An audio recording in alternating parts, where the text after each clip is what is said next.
Hello students and anyone else who may be watching from home. My name is Mr. Borges and here we are again in TinkerCAD doing our next lesson, keyring letters. So the last lesson that we did was called scale, copy, paste.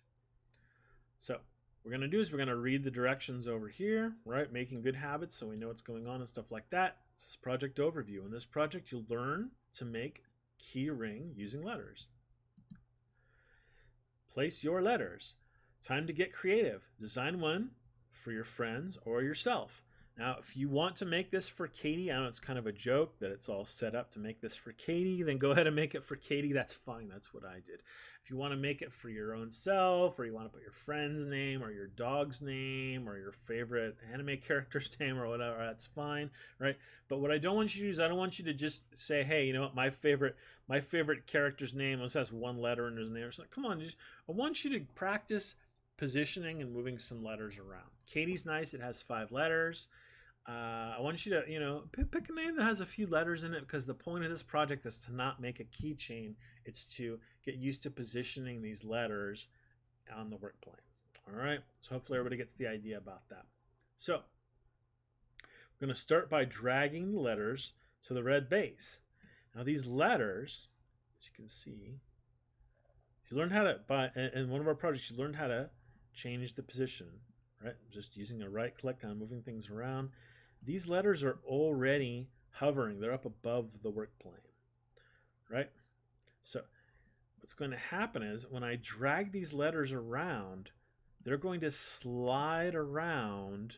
They're a little bit above the work plane. They're going to slide around, staying that much above the work plane the whole time. So if I grab a K, inspector window's kind of in the way a little bit, but if I grab the letter K here, I can drag it around wherever I want on the work plane, and it's going to stay that same height above the work plane, right? That doesn't change unless I change it. So I'm just sliding it around on the graph paper, and it's going to stay the same distance, whatever it is. If it's, it's 10 millimeters above the work plane, it's going to stay 10 millimeters above the work plane and slide around on the work plane. So what I'm going to do is position and get a little nudge for my letter K right there. And I'm having trouble getting it right where I want it to be. So they're going to give us some guidance about that. It's right here in the next steps, is to make positioning of the letters a little easier to get them right where you want them to be, because it's kind of taking steps that are too big and I can't get it right where I want it. To make positioning of the letters a little easier, we're going to change the snap grid. That's something we did in the first project. Here's the snap grid. It controls the size of those steps, the little nudges. And 1 millimeter is too big. It's going too big of steps. We want a smaller step. So instead of 1.0 millimeters, we're going to change it to 0.25 millimeters. And once we've done that, now when I use the arrow keys, I'm taking much smaller steps. And I can dial in my letter, get it to be where I want it to go. There we go. Letter K. Right. So I'm going to go ahead and continue with the other letters. Whoops, I think I should have gone back. If you want to go back, that's no problem. Just go back. We're doing all the letters at once. Okay, that's fine. So grab the letter A. So come on, letter A. Selecting it. And whoops, I grabbed one of the corners. I didn't mean to do that, so I'm going to. Hey, it happens. I'm going to undo that. Right, and then I'm going to grab it somewhere where I'm not grabbing one of these little handles. Right, like in between right here. And get my letter A in there.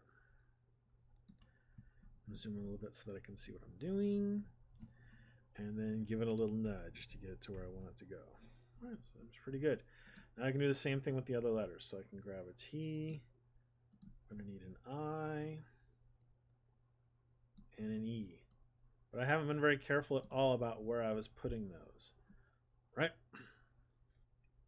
So I'm going to go back and be a little bit more careful. So I'm going to adjust this letter I get to where I actually want it to be, adjust this letter E. Yeah, just taking your time, being careful, doing a nice job. It's an important thing in life, you know. There we go. That looks pretty good. It's going to turn out nicely because of that. All right, after placing the letter, the arrow keys on the keyboard will let you nudge the letters in any direction. Okay, we already knew about that. We're going to continue on to the next step. Okay, so great. Now we're going to adjust the size of the red base because it's a little too big. Look at it, it's sticking way out there. Right, depending on the name that you use, could be sticking out way too far. Now they've given us a target here, and that's fine. That's the target that we're going to shoot for. So it's easy to resize the base using the black dot on the right of the model. So we're going to click the shape to select it. And then we're going to drag the black dot until the red base matches the size of the letters. And they've given us a target for that. For Katie, it might be different size for you, depending on what it is that you're doing. Right? If you're using a different name, that size might not be exactly what we just did, but that's the big idea. Okay, so click the shape to select it, then drag the black dot until the red base matches the size of the letters, and then continue on to the next step. Okay, you can click and drag your mouse across all the letters to select them. Then press the delete key on your keyboard to remove the selected letters. Right?